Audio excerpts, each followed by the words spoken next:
কোনো যুক্তি তর্ক মানি না। আমি তোমার সঙ্গে যাবই। এ অসম্ভব। কেন অসম্ভব? ভালোবাসার মূল্য দিতে তুমি যদি গাড়ি বাড়ি ধন দৌলত বাবা মাকে ছেড়ে রাস্তায় নামতে পারো, তাহলে তাহলে আমি কেন তোমার সঙ্গে যেতে পারবো না? তুমি কি চাও আমি স্বার্থপরের মতো ঘরে বসে থাকি? তোমার কোনো নিষেধই আমি শুনবো না। আমার সঙ্গে নিয়ে চলো। আমি সত্যি ভাগ্যবান। আমি জানতাম না নদী সাগরকে এত ভালোবাসে।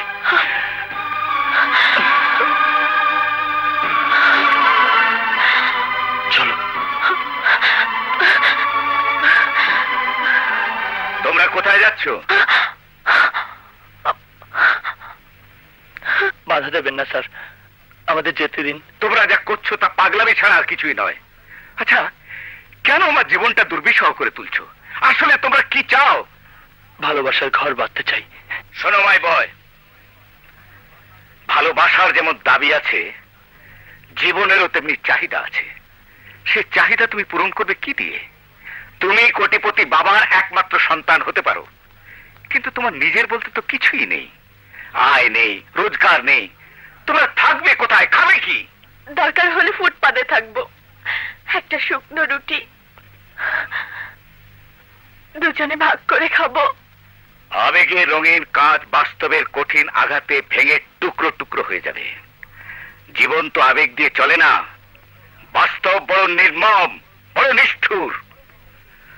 আমি শিক্ষক হয়ে অনুরোধ করছি সাগর, ঘরের ছেলে ঘরে ফিরে যাও।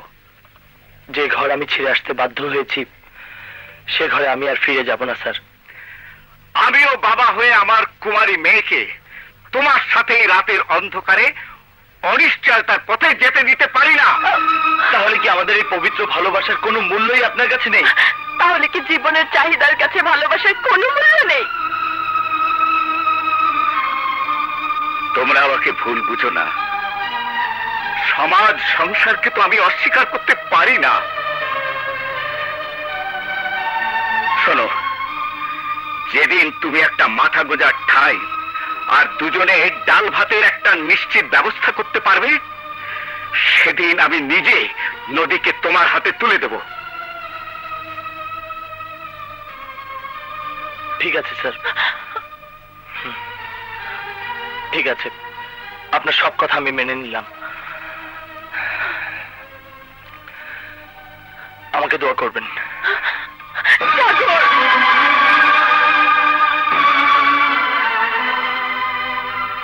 চোখের পানিতে না, হাসি মুখে আমাকে বিদায় দাও।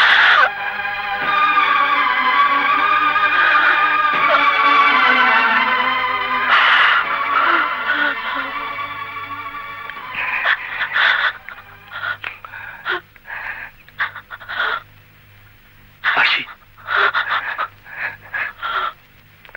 আসি।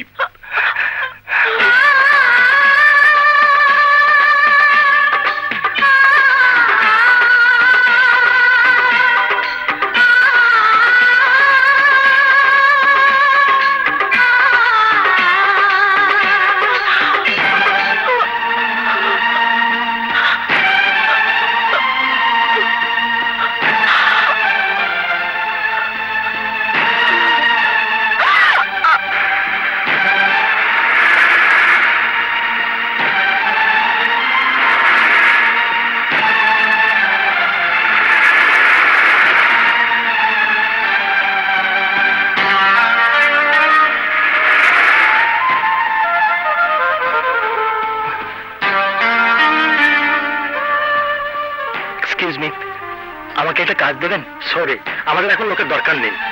ও,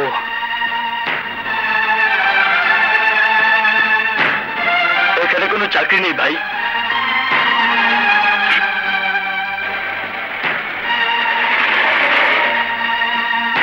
কোথায় যাচ্ছেন? জি, আমি একটা কাজের জন্য যাচ্ছি। এখানে কোনো কাজ নেই।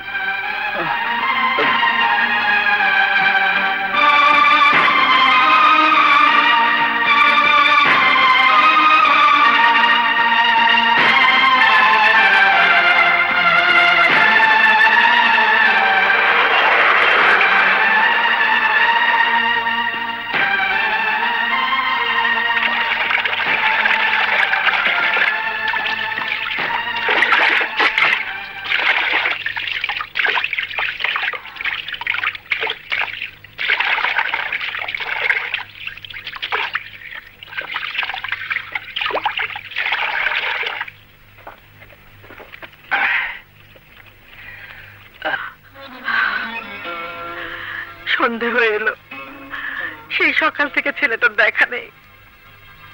এত চিন্তা করার কি আছে? হয়তো কোনো বন্ধুর বাসায় গেছে, চলে আসবে। চিন্তা করবো না, কখনো তো সে এমন করে না। সকালে নাস্তাটা পর্যন্ত করেনি। তুমি তার সাথে এতটা রাগারাগি না করলেও পারতে। আমার মন পড়ছে ও আমাদের উপর অভিমান করে চলে গেছে। এখন কি হবে? কি আর হবে? পকেটের পয়সা ফুরিয়ে গেলে এমনিতেই ফিরে আসবে। বাপ হয়ে তুমি এই কথা বলতে পারলে? আমাকে তুমি কি করতে বলো? তুমি কি ছেলেটার একটা খোঁজ খবরও করবে না? ঢাকা শহরে আমি তাকে কোথায় খুঁজে বেড়াবো? দেখো মিনা, সাগর যদি সত্যি কোথাও চলে গিয়ে থাকে, ব্যাপারটা চেপে রাখো। জানাজানি হলে ইজ্জত আলীর কাছে সম্মান বলে কিছুই থাকবে না। বাসার সবাইকে বলে দাও কথাটা যেন বাইরে না যায়।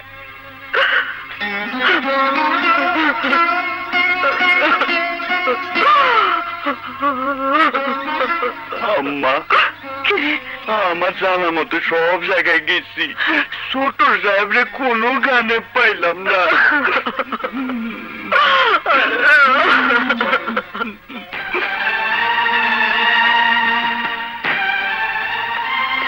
এই যে আপনি এখানে বসে আছেন কেন? আমি একটা চাকরি খুঁজছি ভাই। চাকরি? এখানে কোনো চাকরি নেই, যান যান বলছি।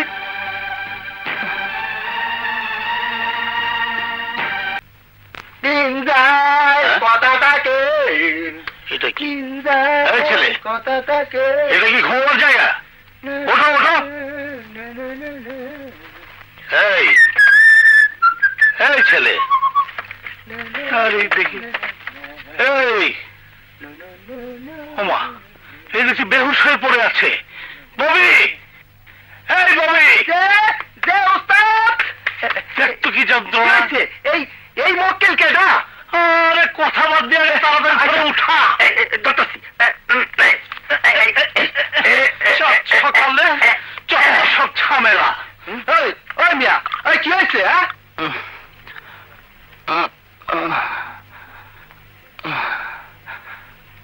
আমি কোথায়?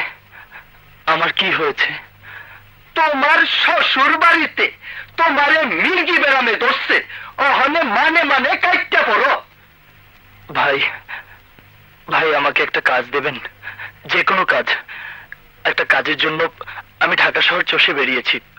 রাস্তার কলে পানি ছাড়া মুখে আমার কিছুই জোটেনি। কাল রাতে কিভাবে যে এখানে এসে শুয়ে পড়েছি আমি নিজেও জানি না। তোমার জন্য কি আমি কাজ বানাবো? আমাকে আমাকে একটা গাড়ি চালাতে দেবেন? আমি ভালো গাড়ি চালাতে পারি। গাড়ি চালাতে জানি বললেই হলো? ড্রাইভিং লাইসেন্স আছে? আমার সাথে আছে, এই দেখুন। লাইসেন্স তো দেখছি ঠিকই আছে। এখন বলো তুমি কে, কোন মতলব নিয়ে এখানে এসেছো? ওস্তাদ, আলাই মহা সিটিং বাপ, বদ মতলবে আইছে। হুকুম দেন, দান দানের রশি দিয়ে বান্ধা বলাই। বিশ্বাস করুন, আমার কোনো বদমতলব নেই। আমি বাঁচার জন্য কাজ চাইছি। চান্দু, বাটপারি করার জায়গা পাইলা না? কোন মাত্র ওস্তাদ তোমার একটা গাড়ি চালাইতে দিল, আর তাহলে তুমি ফুটতে গেলা? টিরিংবাজি কার লগে করো? আমাকে বিশ্বাস না করলে তুমি হেল্পার হিসেবে আমার সঙ্গে থেকো। গাড়ি জমা দিয়ে যা থাকবে দুজনে ভাগ করে নেব। হ্যাঁ, গাড়ির লগে আমার জানটাও যাক। ওস্তাদ, এখনো ঘরে বললেন যে রশিয়ালেন হাওয়ারে বন্দি। ববি যা বলেছে তা তো সত্যি হতে পারে। তোমাকে চিনি না, জানি না, আমি কোন ভরসায় তোমাকে গাড়ি চালাতে দেবো বলো? আমি বাবা এসব ঝামেলা পছন্দ করি না। এই নাও, এই টাকা কটা নিয়ে বিদায় হও। আমি ভিখিরি নই, এ টাকা আমি নেব না। ঠিক আছে, আমি চলে যাচ্ছি। আসসালামু আলাইকুম।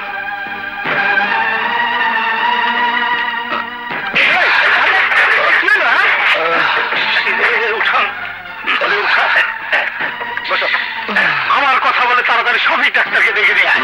তুই যে কোন ওস্তাদ হালাই অ্যাক্টিং করতেছে। মা, না রে ববি, আমার মন বলছে খুব ভালো ছেলে। একদিন তোকে ও রাস্তায় কুড়িয়ে পেয়েছিলাম, তুই কি আমার সাথে বেইমানি করেছিস? এই ছেলেও যে একদিন তোর মতো হবে না কে বলতে পারে। যা তাড়াতাড়ি ডাক্তার নিয়ে আয়। এই বিশাল ঢাকা শহরে হাজারো মানুষ হাজারো কাজ করছে, আমি কি একটি কাজও পাবো না? আঙ্কেল, আঙ্কেল, পিঙ্কি কোথায়? আগে সালাম দাও, পরে প্রশ্ন করো। ও, আমার ভুল হয়ে গেছে। আসসালামু আলাইকুম। কদিন হলো পিঙ্কির দেখা পাচ্ছি না। পিঙ্কি এখন বিশেষ কাজে বেজায় ব্যস্ত, সহসা তার দেখা পাবে না। শুনলাম সেদিন এক ছেলেকে নিয়ে আপনি খুব হইচই করলেন, এর মানে কি? এখানে বসো। আমার হইলেও হইতে পারে জামাইকে সম্বর্ধনা দিয়েছি, তাতে হয়েছে নাকি? হ্যাঁ, পিঙ্কির সাথে আমার বিয়ের কথা অনেকটা পাকা হয়ে আছে, আপনি কথার বরখেলাপ করছেন। মরে গেছি, মরে গেছি। এই জামানায় কে কার কথা রাখে? রুই কাতলারাই কথা রাখে না। আর আমি তো সামান্য পুঁটি মাছ। আমি যদি ভুলে তোমাকে কোনো কথা দিয়ে থাকি, তা ক্যান্সেল করলাম। এর পরিণাম কিন্তু ভালো হবে না, হুম? আপনাকে পস্তাতে হবে।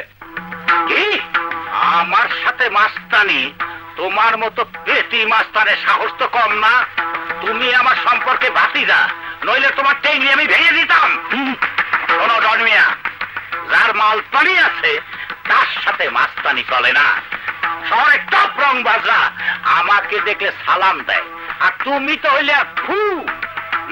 আর শোনো, তুমি আমার বাড়ির ত্রিসীমানায় আসবে না, আর ভুলেও পিঙ্কির দিক চোখ তুলে তাকাবে না। যাও। আপনার ফোন।